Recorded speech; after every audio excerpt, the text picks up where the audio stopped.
I just got an in-depth look at LG's best 2024 TVs, and I have good news, better news, and one pleasant surprise that I think is going to make some of you very happy.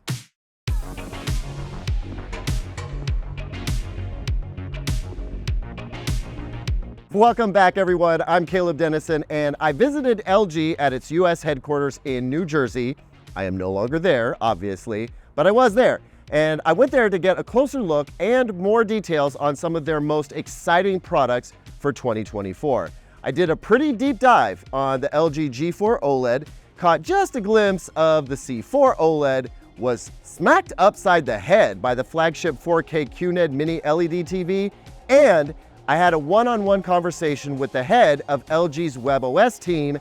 And, well, let's just say I may make a WebOS fan out of some of you by the end of this video. Now, before I go further, I did not get to take any measurements on this trip. Nobody did. But I was able to compare the G4 against last year's G3, and both the Sony A95L and Samsung S95C were in the lineup as well. So let's just get right into the G4 OLED, shall we? Because, folks, I'm impressed. So let's start out by talking about how we're not going to do much talking about brightness. Sure, LG was very proud to point out that the G4 was some percentage brighter than the entry-level B4. And LG was careful to clarify that most of the brightness boost the G4 saw was going to be in the HDR highlights, which we would expect. But the best news about the new G4 is not new record-breaking brightness numbers. I know we like to get excited about that kind of thing. We've been conditioned to, as we spent the last few years waiting for OLEDs to get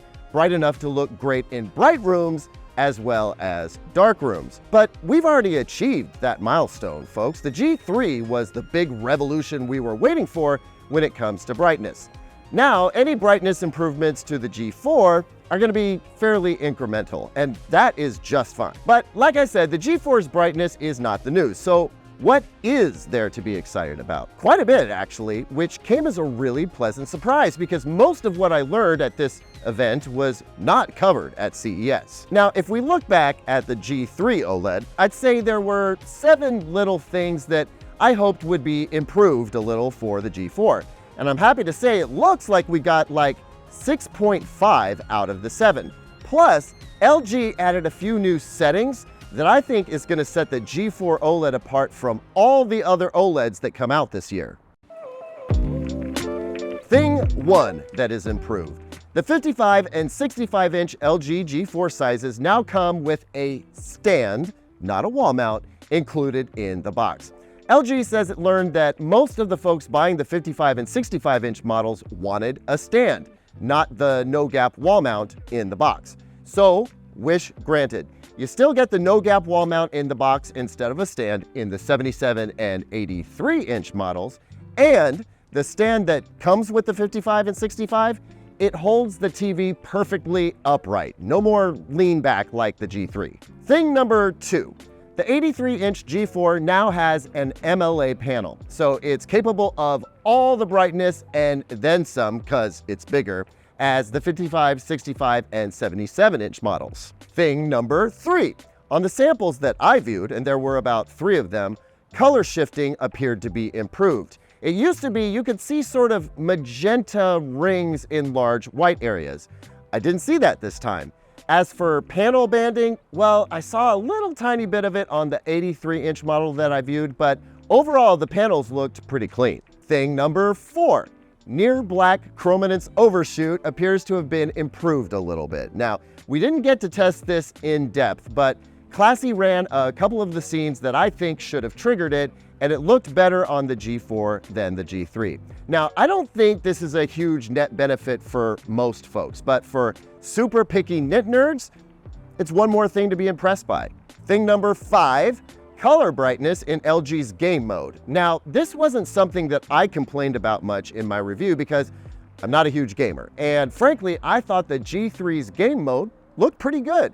But fellow YouTuber and ace calibrator Classy Tech Calibrations called out last year that the G3's color brightness in HDR gaming was better in filmmaker mode than it was in the game mode. And while we weren't able to measure it, subjectively, color brightness in game mode on the G4 was visually indistinguishable from filmmaker mode. So there you go, gamers. All the color brightness, none of the lag. And as long as we're on the topic of gaming, the G4 now offers an ALLM switch, auto low latency mode, that you can turn on or off at the TV level. And there's now a switch for 144 Hz refresh rate, which is only of interest to high-end PC gamers, but there it is. Thing number 6, low luminance color and shadow detail.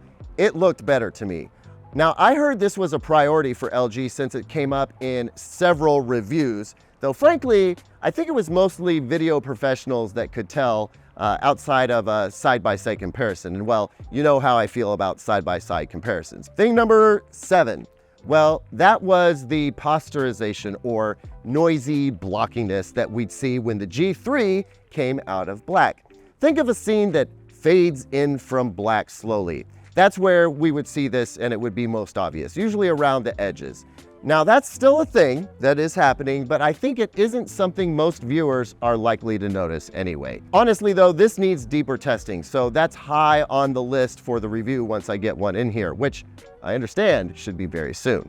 Now there's more that's brand new for this TV, which I'm about to detail, but before I move on, I just want to comment that it seems pretty clear that LG wants to win the TV shootout this year. More than that though, what LG did for the G4 is as clear-cut an example of a TV brand responding to professional and consumer feedback as I've seen in 15 years. And I think LG deserves some big props for that. That's a long list of like highly specific, super nitpicky stuff, and LG tried to get at all of it. So thank you, LG. Okay, so beyond those year-over-year improvements, there are some new features that I think set the G4 apart from the rest of the OLEDs coming out this year. Starting with this new professional setting in the HDR brightness section of the picture settings. This new setting lets users choose whether or not they want their HDR pictures to either be over-brightened at the expense of bright highlight detail, or to make bright highlight detail the priority at the expense of just a touch of that highlight brightness. Or you can go anywhere in between. The setting is broken down into 3 sliders, and it's for content that is mastered at 1000 nits, which is going to be most HDR content, 4000 nits, which covers everything between 1000 and 4000, and it goes all the way up to 10,000 nits. I'm going to show you how this works in the full review, but this setting right here is a big part of what makes the G4 the most flexible OLED TV I know of for watching HDR10 content. As for Dolby Vision HDR content, the G4, M4, and C4 now sport a Dolby Vision Filmmaker mode, which is now the easiest way to get the Dolby Vision experience as the creator intended it to be. No motion smoothing, no over-brightening, just a one-click option for picture purists. At the end of the day, I think the G4 is well worth getting excited about. At this point, all that's left is to try to poke holes in its performance, but I already feel very confident that this will be an almost universally praised TV this year.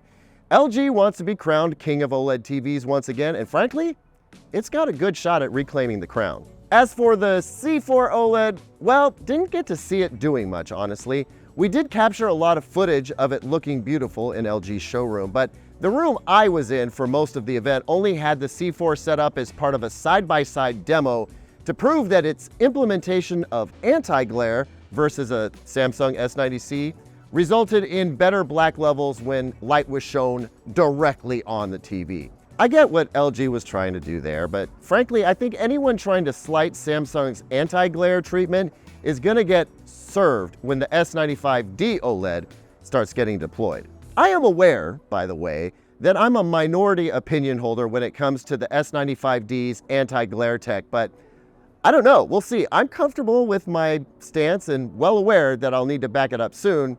I mean, I guess we'll see what happens. Okay, I'm about to get into something about LG's WebOS that I think some of you will be interested to hear, but before I do, I have to mention that the LG QNED 90, its flagship 4K mini LED TV, it looked pretty great. I'm definitely getting one in for review, no doubt. Now, I don't want to predict it could be a sleeper hit just yet, but I mean, y'all, it looked really good. I'm just saying. Now, about WebOS. During one of LG's presentations, as it was going through all the improvements for WebOS 24 and the promise to deliver updates for no less than 5 years, all I could do was look for ads. Now, if you haven't seen 2 recent videos I did about Walmart buying Vizio and the golden age of streaming bubble bursting, well, the short version is that I spent some time complaining about how ads in content is pretty much to be expected now, but ads on the TV or the smart streaming OS itself, that just feels like too much. So I was looking at this new WebOS with a very critical eye. And what I noticed was not a ton of ads. I thought maybe the TV wasn't connected to the internet, but it was. Then I thought, well, maybe this is a beta of the latest software, but it was ready to go live. No, I wasn't seeing ads because there weren't many to see to begin with. So I asked them a question about whether ads could just be turned off. And to my surprise, the answer was yes. You can connect the TV to the internet, but still have an ad-free experience. I mean, yes. Well done, LG. And well, it turns out that my question caught some attention. So the next thing I know, I'm having a private conversation with the head of WebOS, and I learned even more. The very, very short version is LG does serve up content ads, so shows and movies that you may want to watch. But its retail ad partner program, it's not really something that LG is aggressively pursuing. See, as a premium TV brand, LG isn't relying so heavily on advertising for its bottom line. It makes the margin it needs to make on its TVs and doesn't feel like milking their customers for even more money after the TV is bought. This is the vibe that I got from LG. So, I mean, we talk about how Apple TV is one of the last ad-free experiences. Well, I'd say add LG WebOS to my top recommendations for an on-TV experience that isn't just riddled with ads. Again, I think this is no small deal, and I'm looking forward to seeing what the new WebOS experience is actually like when I get the first couple of LG TVs in this year. So a highly competitive flagship OLED, a surprising mini LED entrant, and a smart TV platform that has somehow regained my favor. Not a bad start to 2024 for LG. Now we just have to get those review units in and we're off to the races. Good news is, we won't have to wait long. Thanks so much for watching, everyone. What do you think of the LG G4 so far? Think it's got the goods to stand toe-to-toe with the Sony A95L and the Samsung S95D? Let me know down in the comments so we can talk about it. Don't forget to like and subscribe. I'll see you on the next one, and until then, here's 2 other videos I think you might like.